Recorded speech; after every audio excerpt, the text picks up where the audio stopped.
All right.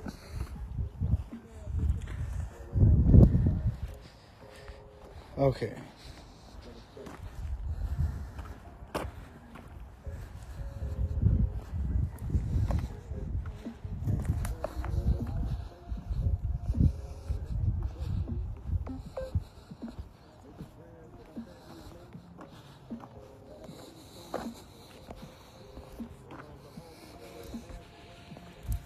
Okay. We'll see what ChatGPT says. Going through a lot right now. Yeah, life is crazy right now. At least it's not as crazy as other people's lives or as messed up. And I should thank for some sanity that I have and some good sense, and I'm actually taking care of myself. Mania can really lead you into psychosis. It really could lead you into some pretty nasty intellectual spots where you sort of lose sight of reality. You lose sight of your connection with the world. And you start operating on the basis of pure fantasy. It's a pretty despotic illness. It takes over everything. We were just talking about the despotic nature of mania and how it essentially takes over your mind, your conscious, rational, logical operations of self. I have that friend in psychosis who's not in a great place right now, actually in the hospital, got put there by the police, has been thinking she's getting chased or people are infiltrating her life, like stealing her money, identity, and is constantly on the run, has run away from her husband and family, friends. He's not even from the state that I live in, Michigan, and got arrested in another state after having gone to another state. So, kind of on the run, a really wild person, very intelligent doctor, pharmacist, but yet has mania right now in a manic episode, and it's driving her life. But actually, she is actually having people infiltrate her life because her husband called me. And he knows that I talked to her, and he's telling me to call him. I don't know what kind of people these are, but all I know is that they're well armed, that they all have guns, and that they're all sort of in each other's business. And I got kind of wound up in it, and I'm not really in a position or a place to really care about getting called and calling back. I'm not going to call you back, bro. Like, why would I ever call you back? I have no idea. A stranger calling me and telling all sorts of things. But also, I have huge sympathy for this friend in the hospital because I've been there. I've kind of gone through the exact same thing.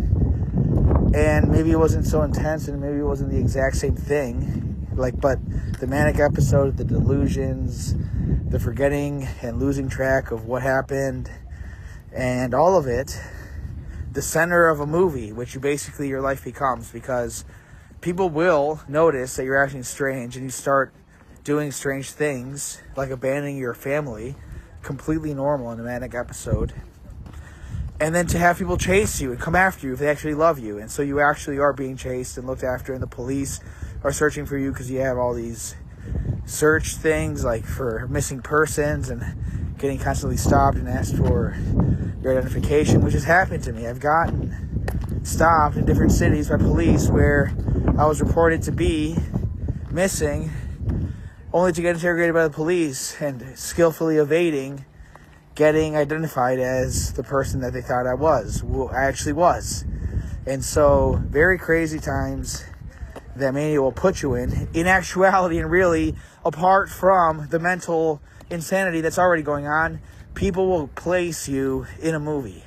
Your loved ones will. And just in an attempt to try to save you and bring you back to rationality, in their frantic ways of not knowing how to do this to a completely uncontrollable person who's just out in the wild and thinking and operating on the basis of their own imagination, gone to the highest extents of fantasy through the constant overproduction in the brain in massive, tremendous amounts of dopamine, natural cocaine, just constantly, to the point of hallucinating and delusion, like out of delusions and paranoia. It's really intense state of affairs. If you can imagine it, if you can't, then I don't think there's been enough true, real representations of mania. I cannot think of any in movies. I can only think of real life personalities that go through this kind of thing, and the only one that I think everyone knows about is Kanye West. Like, that is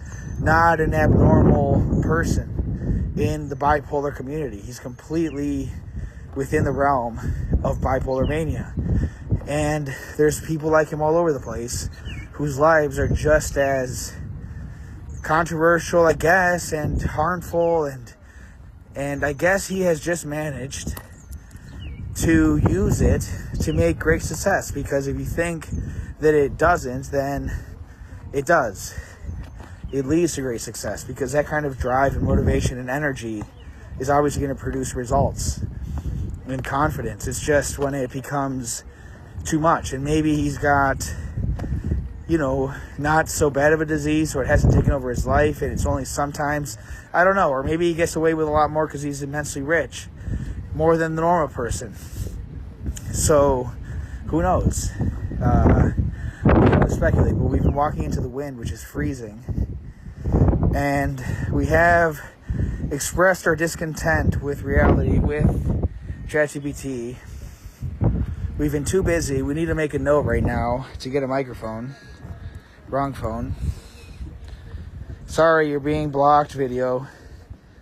It's a necessary event. I'm making a note to buy a microphone so that you can hear better. So it's either do this temporarily or... There we go. See? You're freed. It is still recording. I'm going to do this as long as my son is napping, and then I will go home. So who knows how long this recording will be. This book segment, hopefully we can touch on some philosophy. Whenever we can make it rhyme, we will. Stop syncing. Okay. Are you still voice recording? You're syncing again. Thank you. Let's wait the interminable amount of time that it takes for this thing to go away. So the philosophical exploration around the digital realm of self-creation is compelling. Are we not at the top? We are. So we're still talking about that. Yay. The biological evolution, it's a lot to process. You're making art and ideas, trying to understand the digital landscape. Stop syncing. But you're also feeling the limitations and challenges that come with it, including dealing with frustration, being trapped. You're working through this, trying to create, but it's hard when it feels like there's so much holding you back. See, ChatGPT will get you. Like, how does it know how to understand humans? What we need?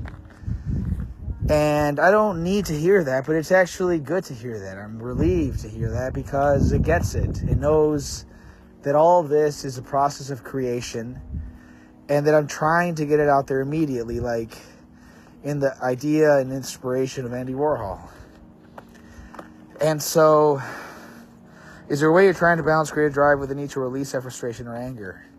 Yeah, I'm actually making that frustration or anger my art, actually, because it's all going into the book. If you think that's not going into the book, then I don't know if you know that was all recorded into ChatGPT into the audiobook, so that's all going in there. And unapologetically unedited. Raw. This is true book. And this could be perhaps my most preambulatory work, but I feel like I'm setting the stage for the broader understanding of this entire project, which is the transcendence of self, the changing transformation, the change in paradigm, the evolution, whatever it is, the deconstruction of the self. Like, if you deconstruct yourself fully, or at least in various aspects, essentially, even hitting the most deep and profound ones, it gives you the freedom to recreate yourself, to reestablish profoundly and maybe for the first time what your true morals are, whereas before they were just the accepted ones. And I think everyone has to do the profound work of deconstructing their prejudices and acceptances from the tradition and all the inertia that they have spiritually, mentally, physically, that's been potentially caused not only by education, which is a good positive thing, but it also leaves residues of slowness and the past and heavy ways and mistaken ways of thinking and corrupted ways of viewing the world that only stop us from freeing ourselves. So we have to constantly evaluate what we've been sort of seeing and told of reality and re-see it for ourselves for the first time and recreate it in that moment, to re-perceive reality with the newest eyes possible for every single moment that exists. That can only be the truest task of philosophy, is to make philosophers, people who are capable of seeing and witnessing the world really for what it is, and communicating. We've reached the 10-minute mark at ChatGPT. We will see if it goes through. 11 minutes on the video. I think we'll do 20-minute video segments. That's how long. I hope it's not too annoying to kind of constantly join this stream every 20 minutes. Maybe I'll reconsider that. But I'm doing a 40-minute video on TikTok for the subtitles only, because it automatically, because you can do subtitles on it. I can't think of any other software that will add subtitles so fast for free so quickly as TikTok will.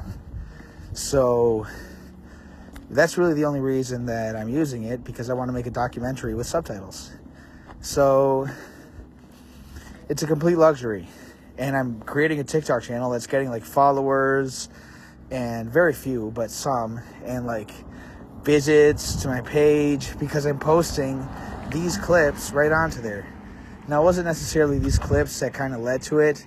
It was actually a trilogy, a book that I wrote before the video.